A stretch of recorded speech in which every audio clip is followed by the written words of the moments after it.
વલસાડના ઉમરગામમાં અનંત પટેલની આગેવાનીમાં જનજાગૃતિનું રેલીનું આયોજન કરવામાં આવ્યું। છેલ્લા ઘણા સમયથી ઉમરગામ તાલુકા વિસ્તારમાં આવેલ કંપનીઓમાં કર્મચારીઓને થતી હેરાનગતિની સાથોસાથ સ્થાનિકોની જમીન પર કબજો કરવો, જીઆઈડીસીમાં સ્થાનિકોને રોજગાર ન આપી અન્યાય થતો હોવાની માંગ સાથે અનંત પટેલની આગેવાનીમાં ઉમરગામના અકરારુમતી તળાવથી મામલતદાર કચેરી સુધી રેલી યોજાઈ।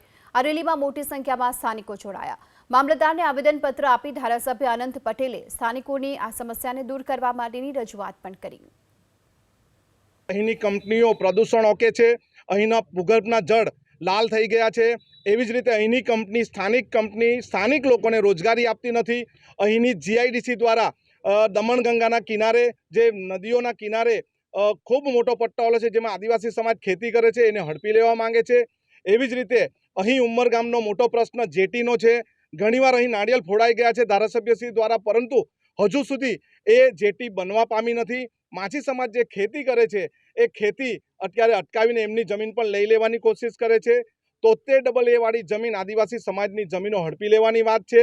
અહીંની બહેનો અને ભાઈઓને કંપની દ્વારા 12 કલાકની નોકરી કરવામાં આવે છે અને માત્ર 8 કલાકનો પગાર આપવા માંગે છે। અમે ચેતવણીના ભાગરૂપે રેલી કાઢીને મામલતદારશ્રીને આવેદનપત્ર આપ્યું છે। જો અમારી વાત નહીં સાંભળશે અથવા અમારા પર થયેલા અત્યાચાર જો હવે અટકશે નહીં તો અમે ધરણા પ્રદર્શન કરીશું, અમારું આ આંદોલન ઉગ્ર કરીશું।